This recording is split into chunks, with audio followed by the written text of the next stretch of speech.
Let's have a look at player cards in Club Manager. Here are a bunch of player cards out in the field, and you can see just at a quick glance there's a lot of differences between some of these cards. We're going to look at this one here, Moran, as a good example. Moran's skill ability is 2.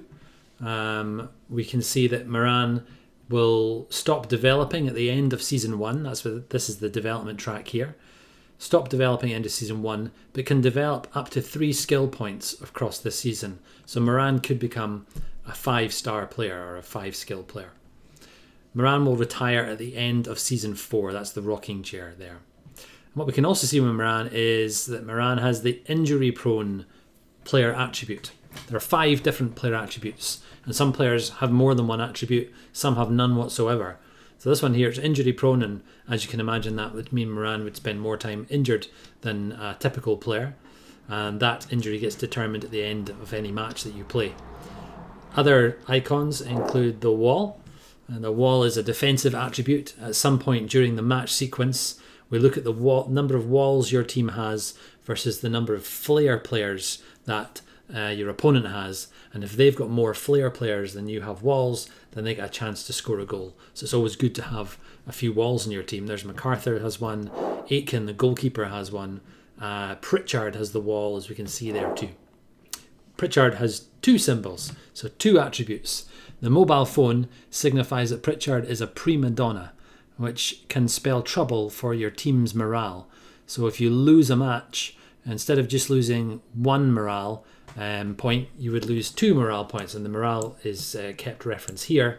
And if your team morale plummets to the lower levels here, then your defense takes a hit. As you can see there, you'd have a -1 score for your defense, or if you go all the way to the bottom, a -2 score for your defense. So if your team's playing badly, you're more likely to concede goals, and the opposite's the truth. If the team's playing well, you're more likely to score goals. The other thing about a player with the prima donna attribute is that if you don't pick them, then team morale also suffers, because they don't want to be a sub, do they?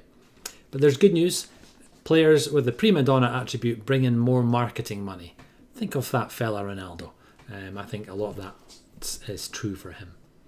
So that is the wall and the prima donna. Here is the opposite of the wall. The star is the flair icon. So Arkinson has the flair attribute, and as I said, during a match, you look at one of the matchups you look at is flair versus walls. If you've got more flair and they've got walls, you get a chance at goal. So it's well worth having flair players in your team. It looks like Arkinson is the only one in this team. The 5th attribute that we haven't looked at yet is shown here on Harrison's card. This is the leadership attribute. So Harrison can become a team captain. Only players with the leadership attribute can become team captain. And in this team, Harrison and Edwards both have that attribute. So if I gave the captain's armband to Harrison, then what happens is Harrison's score, ability score, goes from a 3 to a 4. So therefore, you can choose which of the players of the leadership attribute get that skill boost. And it might be you need it to be an attacker in one match. It might be a midfielder in another match. It might be that you've got a substitute who has a leadership attribute this team doesn't, and you only pick them for certain games depending on the opposition you're playing against. So you have to use your player attribute strategically. Every player also has a favoured position or favoured positions. So as you can see here, Arkinson can play left midfield or centre midfield, and at the moment Arkinson is in the centre midfield slot as shown above there. Left midfield's over here, currently occupied by Brennan, but Brennan can play left mid or right mid, so you could play Brennan over here and Arkinson over there if you wished. You can see McCallum has that attribute too. And some players have crazier differences. For example, some can be centre defenders and centre forwards. And talking of centres, you might notice here there's 3 positions along the top for centre forward. Just as there are 3 for central midfield and 3 for central defence, you can play Edwards, the centre forward, in any one of these 3 positions. And depending on where you play them, will affect your team's ability points or ability score when you play a match. And we'll look at playing a match in another video. Next thing I want to show you is how you can develop player skills. So if we go up here, during the week when you place your workers, I've decided this week to place 2 of them onto the training track. which means that you'd move your counter, the red counter, because it's the red team, forward 2 spaces. Now the green zones here tell us that this is success for training, and I've moved onto this track here, the 1 to 3, which means I take a player whose current ability is 1 to 3, and I can boost their ability by 1 point. So let's have a look down here at my team. So let's say I decided, well, Arkinson cannot be developed because Arkinson's +0, so it cannot be developed at all. But if I picked, let's say, Moran, because their ability has to be between 1 and 3 currently. So we'll go McCallum. That's what we'll do. Because McCallum can go up by 1 skill point, but only until the end of this season. So you've got to use those players a little bit faster, or upgrade them a little bit faster. Take a token from over here, and we stick it on McCallum, whose ability is now gone up to 4 instead of 3. And of course that has implications for when you play a match.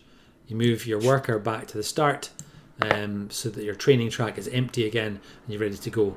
And as you can see, it takes longer to develop the skills of players who have got higher abilities. One other thing I want to tell you about positions is, whilst it says MacArthur can only play central defence, if you decided for whatever reason you want to play MacArthur out of position, so wherever you like on the pitch, you can do that, but their ability rating goes down by 2 points, with the lowest possible rating being 1. So MacArthur would go down to 1 no matter where you play MacArthur if it isn't central defence. So if you're really struggling in one area of the pitch, you do have players who can fill in there, but they won't perform as well as a player who's natural in that position. So you're better playing a natural left defender than a central defender. And finally, if a player is in their final season before they retire, so for example, look again at MacArthur here. MacArthur will retire at the end of season 5. So if we were in season 5, then MacArthur's ability goes down by 1 point. So in their final season, they're not as effective as they are for the rest of their career. That's a quick look at the player cards in Club Manager. I hope you've enjoyed it. If you've got any questions, please ask in the comments.